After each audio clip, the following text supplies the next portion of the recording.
King Ahaz. Ahaz was 20 years old when he became king and reigned 16 years in Jerusalem. He didn't live right in the eyes of God.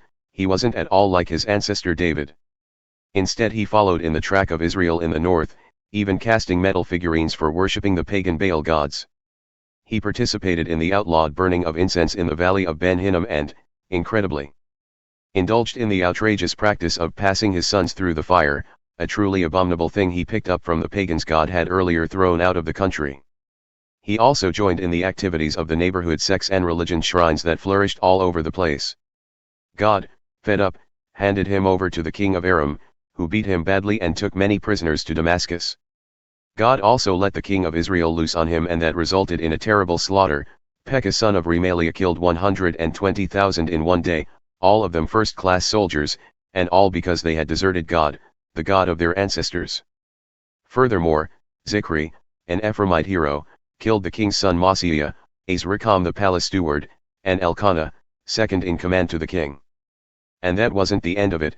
The Israelites captured 200,000 men, women, and children, besides huge cartloads of plunder that they took to Samaria. God's prophet Oded was in the neighborhood. He met the army when it entered Samaria and said, "Stop right where you are and listen. God, the God of your ancestors, was angry with Judah and used you to punish them, but you took things into your own hands and used your anger, uncalled for and irrational, to turn your brothers and sisters from Judah and Jerusalem into slaves. Don't you see that this is a terrible sin against your God? Careful now, do exactly what I say, return these captives, every last one of them. If you don't, you'll find out how real anger, God's anger, works." Some of their Ephraimite leaders, Azariah son of Jehohanan, Berechiah son of Meshullemeth, Jeizkiah son of Shallum, and Amasah son of Hadlai, stood up against the returning army and said, "Don't bring the captives here. We've already sinned against God, and now you are about to compound our sin and guilt.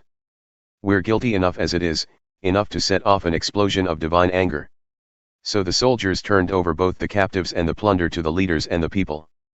Personally designated men gathered the captives together, dressed the ones who were naked using clothing from the stores of plunder, put shoes on their feet, gave them all a square meal, provided first aid to the injured, put the weak ones on donkeys, and then escorted them to Jericho, the city of palms, restoring them to their families. Then they went back to Samaria. At about that time King Ahaz sent to the king of Assyria asking for personal help. The Edomites had come back and given Judah a bad beating, taking off a bunch of captives. Adding insult to injury, the Philistines raided the cities in the foothills to the west and the southern desert and captured Beth Shemesh, Aijalon, and Gedroth, along with Soko, Timnah, and Gimzo, with their surrounding villages, and moved in, making themselves at home. Arrogant King Ahaz, acting as if he could do without God's help, had unleashed an epidemic of depravity. Judah, brought to its knees by God, was now reduced to begging for a handout. But the king of Assyria, Tiglath-Pileser, wouldn't help. He came instead and humiliated Ahaz even more by attacking and bullying him. Desperate, Ahaz ransacked the temple of God, the royal palace, and every other place he could think of, scraping together everything he could, and gave it to the king of Assyria, and got nothing in return, not a bit of help. But King Ahaz didn't learn his lesson. At the very time that everyone was turning against him, he continued to be against God. He offered sacrifices to the gods of Damascus. He had just been defeated by Damascus. He thought, if I worship the gods who helped Damascus, those gods just might help me, too. But things only went from bad to worse, first Ahaz in ruins and then the country. He cleaned out the temple of God of everything useful and valuable, boarded up the doors of the temple, and then went out and set up pagan shrines for his own use all over Jerusalem. And not only in Jerusalem, but all over Judah, neighborhood shrines for worshipping any and every god on sale. And was God ever angry? The rest of Ahaz's infamous life, all that he did from start to finish, is written in the Royal Annals of the kings of Judah and Israel. When Ahaz died, they buried him in Jerusalem, but he was not honored with a burial in the cemetery of the kings. His son Hezekiah was the next king. King Hezekiah. Hezekiah became king when he was 25 years old and was king in Jerusalem for 29 years. His mother was Abijah, daughter of Zechariah. In God's opinion he was a good king. He kept to the standards of his ancestor David.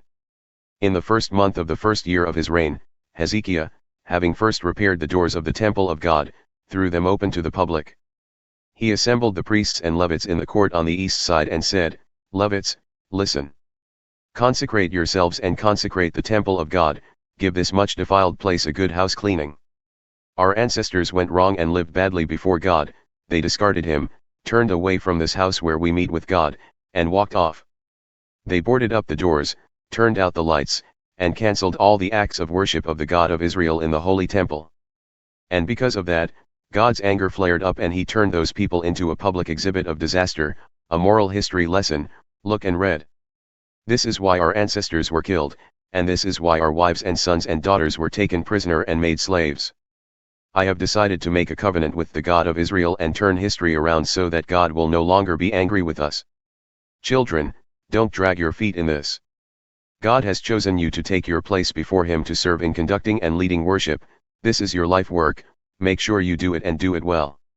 The Levites stood at attention, Mahat son of Maaseiah and Joel son of Azariah from the Kohathites, Kish son of Abdi and Azariah son of Jehalel from the Merarites, Joah son of Tsima and Eden son of Joah from the Gershonites, Shimri and Jeiel sons of Elizaphan, Zechariah and Mattaniah sons of Asaph, Jehiel and Shimei of the family of Heman, Shemaiah and Uzziel of the family of Jeduthun.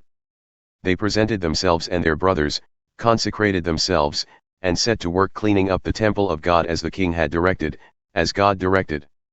The priests started from the inside and worked out, they emptied the place of the accumulation of defiling junk, pagan rubbish that had no business in that holy place, and the Levites hauled it off to the Kidron Valley. They began the temple cleaning on the first day of the first month, and by the 8th day they had worked their way out to the porch. 8 days it took them to clean and consecrate the temple itself, and in 8 more days they had finished with the entire temple complex.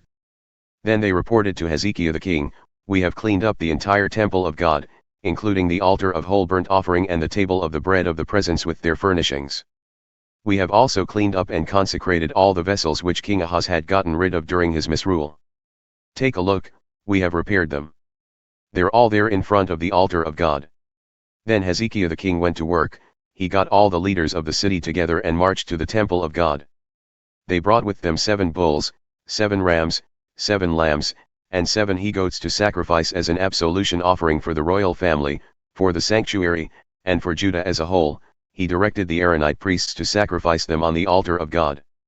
The priests butchered the bulls and then took the blood and sprinkled it on the altar, and then the same with the rams and lambs.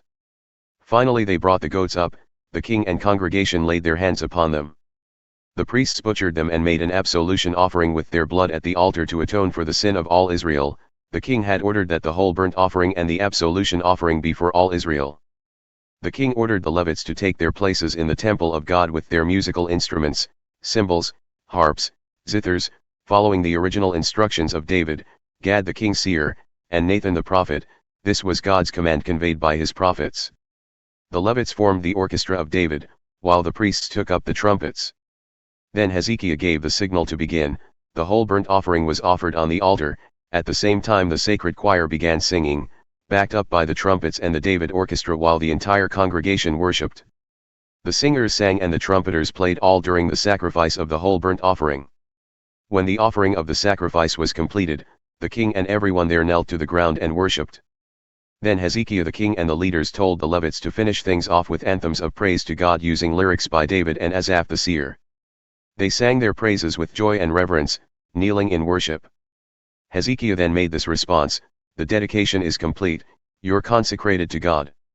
Now you're ready, come forward and bring your sacrifices and thank offerings to the temple of God." And come they did.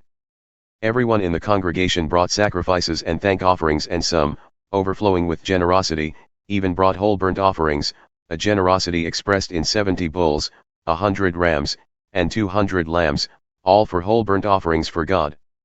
The total number of animals consecrated for sacrifice that day amounted to 600 bulls and 3,000 sheep. They ran out of priests qualified to slaughter all the whole burnt offerings, so their brother Levites stepped in and helped out while other priests consecrated themselves for the work. It turned out that the Levites had been more responsible in making sure they were properly consecrated than the priests had been. Besides the overflow of whole burnt offerings, there were also choice pieces for the peace offerings and lavish libations that went with the whole burnt offerings. The worship in the temple of God was on a firm footing again. Hezekiah and the congregation celebrated. God had established a firm foundation for the lives of the people, and so quickly.